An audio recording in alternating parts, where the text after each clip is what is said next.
السلام علیکم، میرا نام محمد جہانگیر بدر ہے، میں ایک ڈیالوجسٹ ہوں۔ آج ہم بات کریں گے کوکلیئر امپلانٹ کے بارے میں۔ کوکلیئر امپلانٹ ہوتا کیا ہے اور کن کا ہو سکتا ہے اور کن کا نہیں ہو سکتا، اور کس کو کوکلیئر امپلانٹ سے میکسیمم بینیفٹ ہو سکتا ہے یا فائدہ ہو سکتا ہے۔ سب سے پہلے یہ کہ کوکلیئر امپلانٹ ایک میڈیکل ڈیوائس ہے جس میں ایک حصہ کان کے اندر لگایا جاتا ہے آپریشن کے ذریعے، اور دوسرا حصہ کان کے باہر لگایا جاتا ہے۔ کان کے اندر جو حصہ لگایا جاتا ہے وہ کان کا جو اندرونی حصہ کوکلیا ہے اس کے اندر اس کو رکھا جاتا ہے، اس کے اندر لگایا جاتا ہے۔ اس کی جو باہر والا حصہ ہوتا ہے وہ کان کے باہر یا کان کے اوپر یا تو پھر یہاں اس جگہ پہ اسکل میں لگایا جاتا ہے۔ کان کا جو باہر والا حصہ ہوتا ہے اس میں دو آپشن ہوتے ہیں۔ ایک ہوتا ہے 1 یونٹ سنگل پروسیسر ہوتا ہے، جو ایک ہی پروسیسر ہوتا ہے، اسی میں وہ ساری چیزیں کولیکٹ کرتا ہے ساؤنڈ کو، اور اس کو کان کے جو اندر امپلانٹ ہوا ہوتا ہے اس میں بھیجتا ہے۔ دوسرا یہ کہ جیسے بیہائنڈ دی ایئر اعلیٰ سماعت ہوتا ہے اس طرح کا لگتا ہے کان کے اوپر، اور وہ جو ہے اس میں آواز کو پہلے کولیکٹ کرتا ہے۔ اس کے اندر پروسیسر ہوتا ہے، پروسیسر اس کو پروسیس کر کے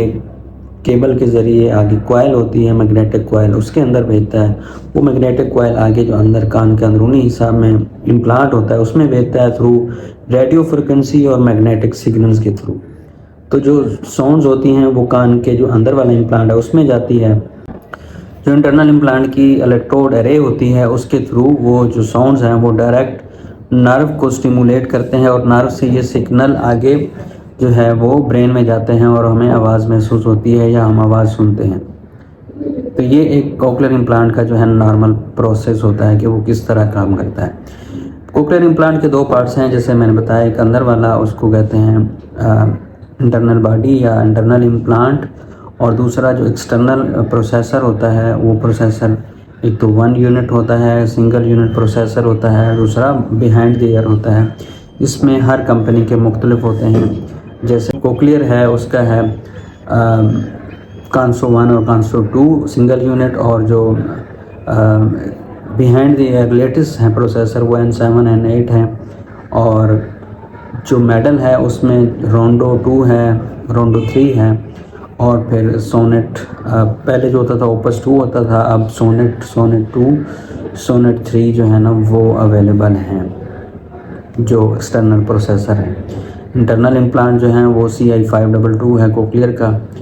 اور اس کے علاوہ جو میڈل ہے اس میں پھر ہمارے پاس ہوتے ہیں سوناٹا اور کنسلٹو، سنکرونی۔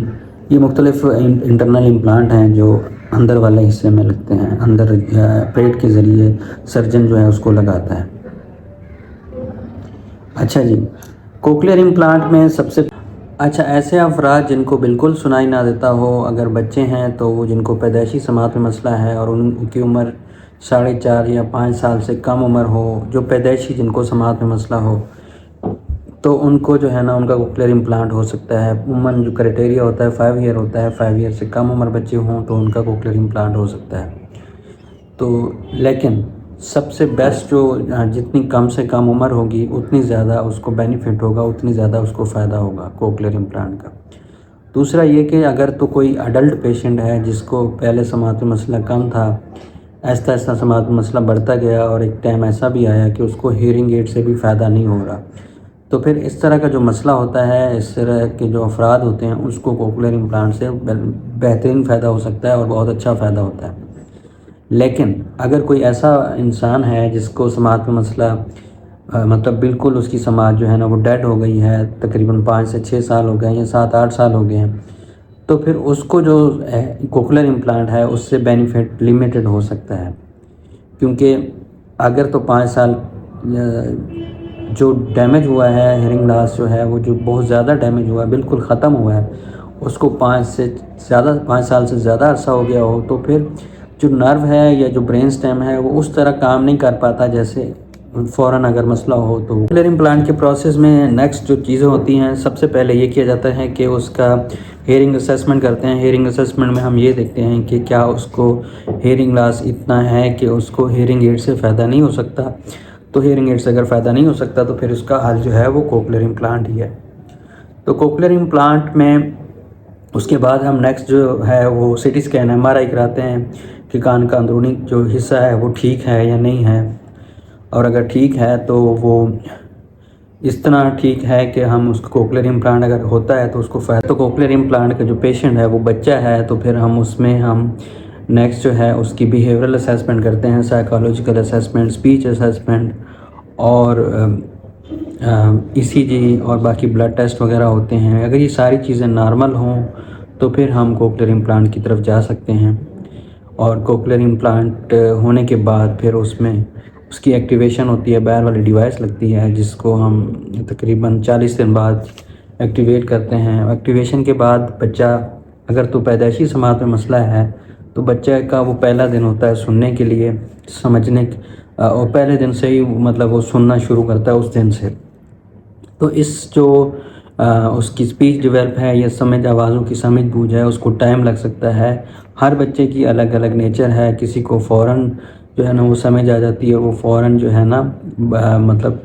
ریئیکٹ کرتا ہے۔ کچھ بچے ہوتے ہیں وہ ریئیکٹ نہیں کرتے اور وہ تھوڑا ٹائم لیتے ہیں۔ تو یہ ہر بچے کی الگ الگ نیچر ہوتی ہے۔ اسی طرح اگر کوئی اڈلٹ ہے تو اس میں یہ ہے کہ اس کو فوراً سننے میں مسئلہ، جو اگر وہ اس کو 4-5 سال ہوئے ہوں، جب وہ پہلی دفعہ آواز سنتا ہے تو اس کو فوراً پتہ چل جاتا ہے اور وہ بہت خوش ہوتا ہے اور اس کا اچھا ایکسپیرینس ہوتا ہے۔ تو پھر اس کو ہم نیکسٹ ایکٹیویشن کے بعد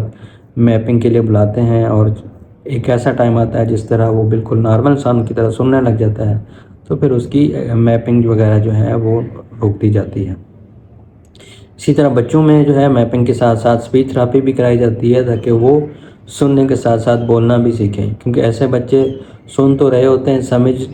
سمجھنے کے لیے اور آوازوں کی پہچان بنانے کے لیے اسپیچ تھراپی ضروری ہوتا ہے۔ اسپیچ تھراپسٹ اس کو بولنا سکھاتے ہیں اور ساتھ میں والدین کی بھی ٹریننگ کرتے ہیں، جس میں والدین کو بتاتے ہیں کہ آپ نے اپنے بچے کے ساتھ کیسے کام کرنا ہے کہ یہ ہر آواز پہ ریئیکٹ کرے، ہر آواز پہ رسپانس کرے اور سننے کے ساتھ ساتھ سمجھے اور بولے اور سیکھے۔